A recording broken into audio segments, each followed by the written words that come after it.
আসসালামু আলাইকুম এবং নমস্কাৰ। আজকেৰ আমাদেৰ নামনীয় ভিতৰিয়া এটা অঞ্চল, যেটো অঞ্চলত একেবাৰে কবই নোৱাৰো যে এইটো অঞ্চলত আমাৰ জুবিন গাৰ্গ আমাৰ মৃত্যুবৰণৰ কাৰণে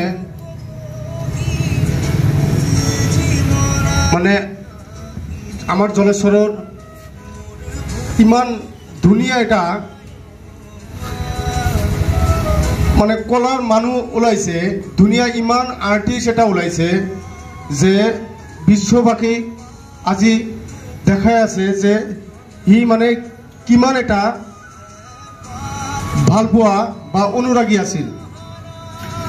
এইটো কথা শুনি আমাৰ খলচাৰ বিটাৰ পৰা তাক সম্বোধনা কৰিবৰ কাৰণে আহিছে ইমান দূৰৰ পৰা পুৰা বিটা খলচা বিটা ডাক্স একাডেমিৰ পৰা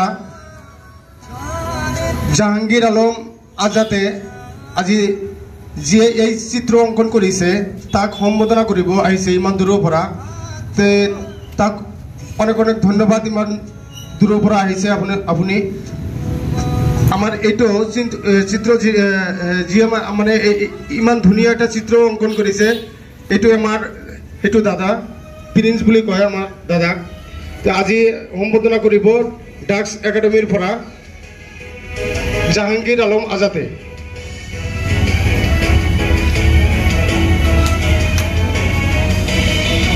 আৰু তাৰ লগত আৰু এটা সম্বোধনা থাকিব। ইমান দূৰৰ পৰা আহি জাষ্ট খালি এইটো ইমান ধুনীয়া চিত্ৰ এটা বনাইছে, নতে আমি আনন্দিত হয়েছো। আর আপনি মানে দুঃখ আর কব কিবা?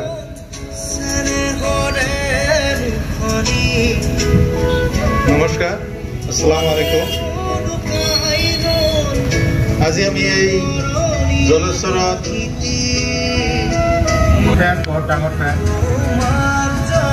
যেতিয়া জুবিন দাৰ মৃত্যুৰ খবৰটো শুনিলোঁ তেতিয়া মানে মই ধৰি ৰাখিব নোৱাৰিলোঁ যে মোৰ ভিতৰত যিটো ধাউতি আছে, যিটো মই চিত্ৰাংকন কৰোঁ, সেইটো লৈ ভাবিলোঁ যে জলেশ্বৰত কিবা এটা কৰোঁ জলেশ্বৰৰ নাম। পিছত ইয়াত আহি চালোঁ ইয়াতে আঁকাব জাগা আছে, সেইকাৰণে মই ভাবিলোঁ ইহঁতক মই কৈ চাওঁ যে কি কয়। সেইকাৰণে মই ক'লোঁ, ইহঁতে ক'লে না বনোৱা। মই নিজৰ তৰফৰ পৰা ইয়াতে জলেশ্বৰৰ কাৰণে, জুবিনৰ কাৰণে এইটো মই ডনেট কৰিছোঁ। ধন্যবাদ। জাহাঙ্গীৰ আলম আজাদে দুঃখাৰ কবলে অনুৰোধ জানাইছো। আসসালামু আলাইকুম, নমস্কাৰ।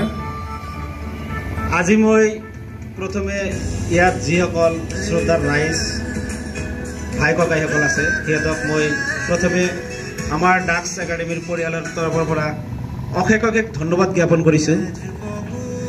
পিছে আমি আজি 4-5 দিন ধৰি আমাৰ টোপনি নাইকিয়া হৈ গৈছে।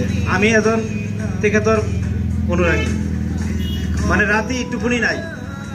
তাৰ মাজে আমি আজি আবেলি ফেচবুকত দেখা পালোঁ, দেখাৰ লগে লগে মোৰ চকু পানী ওলাই গৈছে, সঁচা কথা কৈছোঁ।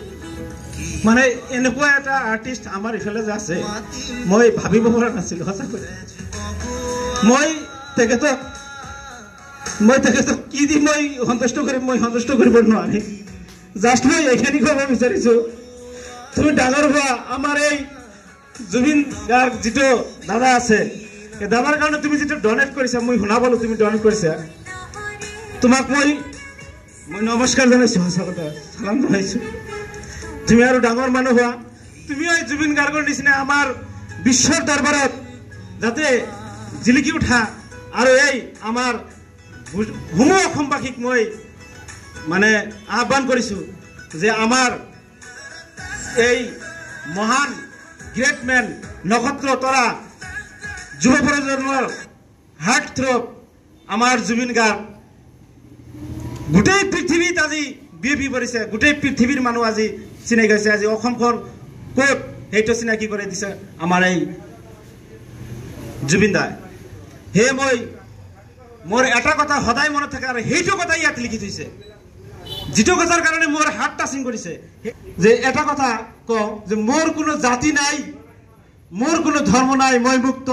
মই কাঞ্চনজংঘা এই কথাখিনি মোৰ সদায় মানে ৰাতি টোপনি নোহোৱা হৈছে আৰু ক'ব পৰা নাই যে কি হ'ল কেনেকৈ ছাডেনলি এনেকৈ মানুহজন আমাৰ পৰা আঁতৰি গ'ল যিকোনো হওক এই ছাৰ আমাৰ জুবিন দাক যাতে যুগ যুগ জীয়াই থাকে তাৰ কাৰণে আমি এইখিনি কৈ মই সামৰণি মাৰিছোঁ।